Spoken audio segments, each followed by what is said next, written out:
Welcome to the Ultimate Bloons TD6 strategy series, where I'm going to be showing you strategies for every single tower from the Dart Monkey to the Beast Handler and every single path in between. This will show you how to diversify your setup and get better, along with seeing some stats, tips and tricks, and all of the strategies for every single one of the towers. And although that the series is geared more towards Chimps mode, this will also show you a lot of tips and tricks that apply to the standard game and will allow you to win with a new style.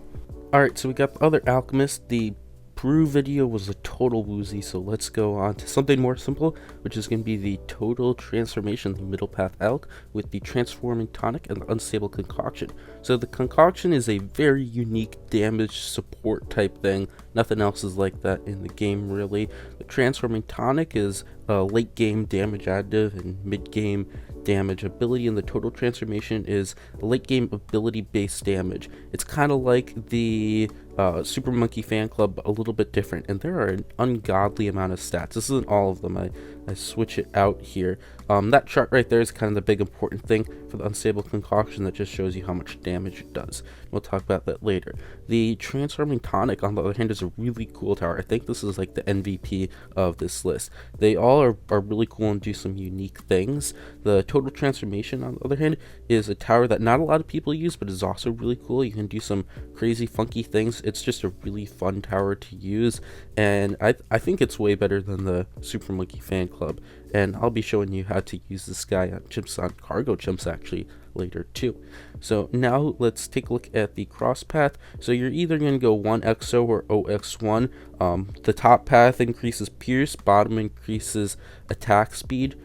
So for more like single target damage, this applies to the concoction and also to the tier 4 and the tier 5, their ability based damage. So just keep that in mind. Whatever you need, you could get that. Then moving on, we have the buffs, and there aren't really any buffs. You can't Alch buff an Alchemist, first of all, but when it comes to the total transformation, who the total transformation is going to buff, on the other hand, you want to do druids. 003 druids around the total transformation. This is because they can get benefits for really cheap. You can get the increased attack speed from the 003. The 002 will give it another 10%. You can put pop lists around it for pretty cheap and just really ramp up their damage, and they go absolutely insane with the attack speed from the druids. Then you use the ability and it destroys everything pretty well. Now you can tell me that didn't even beat that wave of 94, and that's like a pretty expensive damage setup, but that's because we got the attack speed. Now we need to add the damage debuff, like a glue storm, super glue, not super glue, super brittle, and then it just destroys everything. It's so crazy cool. Pat Fusty's really awesome with this too. The concoction, on the other hand, will coat the Moabs in this concoction, and it will then blow up when the Moabs blow up. The Cookie Monster also, you won't really buff this guy at all. Maybe a damage debuff if you're spamming it, but other than that, you're not really going to be putting any buffs on this guy. And when it comes to the heroes, I really recommend Pat Fusty if you're doing total transformation, but if you're doing just tier 4s or the tier 3, really whatever is going to be the best for the rest of your setup, they're just going to be additives. So the pros is that it's great damage for a good price, unique damage support with the tier 3, cheap and effective tower, and then the crazy cool tier 4. The cons is that its ability based damage requires stalling for the tier 5, and it can be pretty tricky to use. So the objectives here are going to be unstable concoction uses, transforming Tonic mid game, transforming Tonic late game span, and the total transformation strategy. So let's start off right here with the total transformation strategy. So starting off, we are going to need an early game carry for this one. We're going to be bringing Pat, because Pat with that roar ability will make this tower go absolutely insane, and it's kind of crazy. Also, another thing to note is that we are going to want to just throw in a main Moab. It isn't hard stalling at all. It's literally just one main Moab on last. You could take it more advanced and do like some downdraft into an ice or like bird, and I guess you could do that, but really realistically all you need is a 402 main Moab on last. So you just want to at least have something that won't kill that stall. And Pat Fusty's going to do that just fine, so there's no worry about that. We really want to kind of plan our setup in our head before then. We're going to need a decent amount of space, so I'm going to put Pat Fusty right there. The Alchemist will be right next to him, and the 5 druids will be around it. The 5 druids need to be directly around the total transformation, because if you don't do that, you might like transform a Moab glue or something, which you don't want to do. Now we're going to need an early game carry and a bit of a mid game carry too. I'm just going to get this sub up here, Alch buff sub. That's going to be all these other rounds, and then we're going to grab on the other side a Spectre.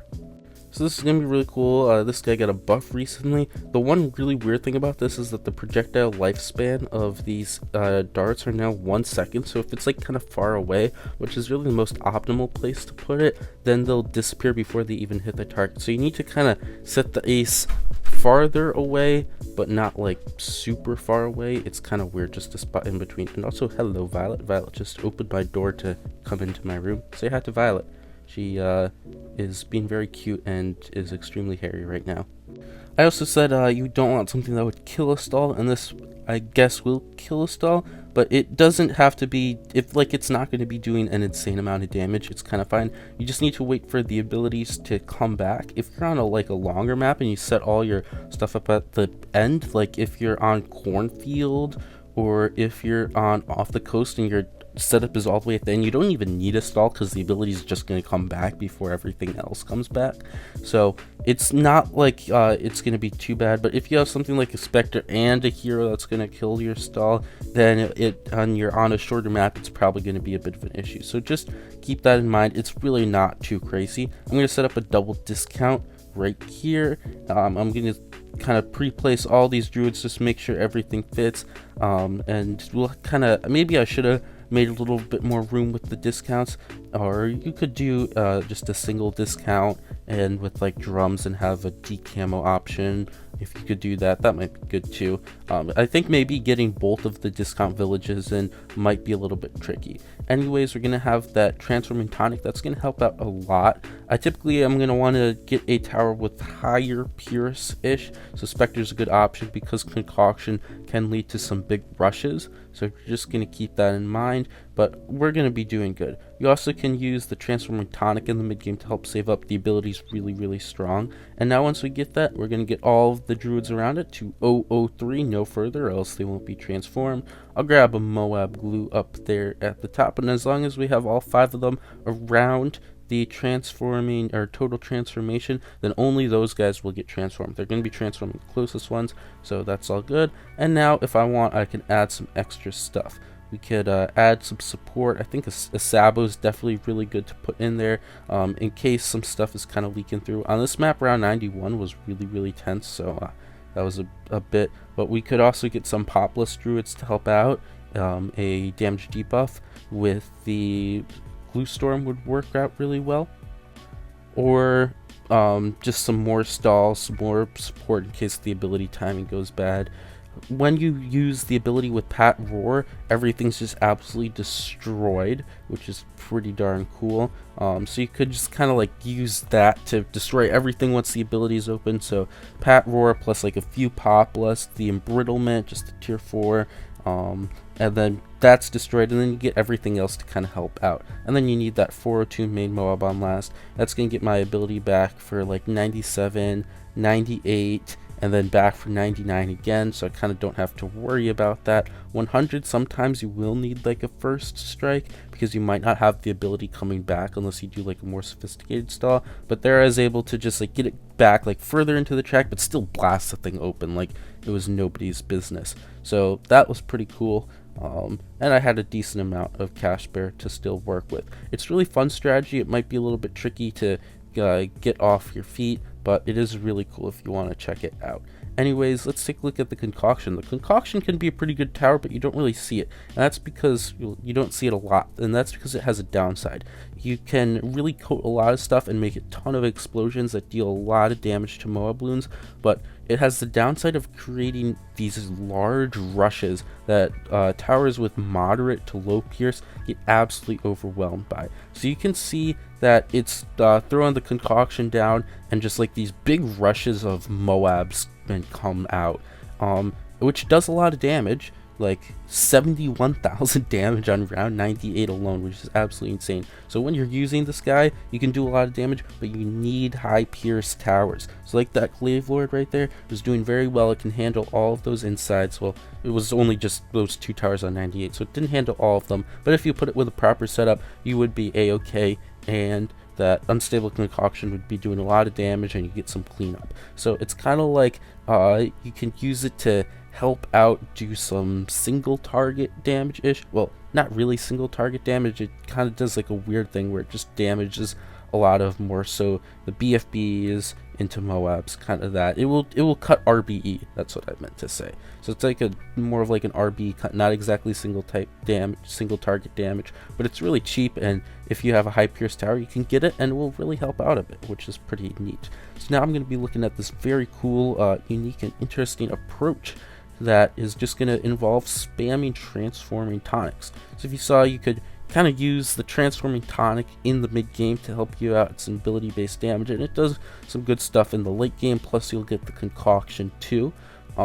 So that's pretty neat, but you can also take that a step further and just spam a whole bunch of them in the late game and get a clean up tower to help out with that. So basically what I'm going to be doing is I'm going to be getting something in the early game that will push me to the mid game a bit. So we're going to be going for this arcane spike, and I'm going to use that to kind of balance out with a jungle's bounty that would then allow me to go into a Spirit of the Forest. So it's a pretty simple early and mid game where we get a single target type damage, a tower that will deal better with Moabs and a tower that will deal better with Bloons, and then we'll go for the Spirit of the Forest. Or you could do any other cleanup tower. You could do like Glaive Lord, Bloon Solver, something like that, just so that we can really spam a ton of transforming tonics. We'll get concoction everywhere. We'll get cookie monsters everywhere that are absolutely blasting Bloons.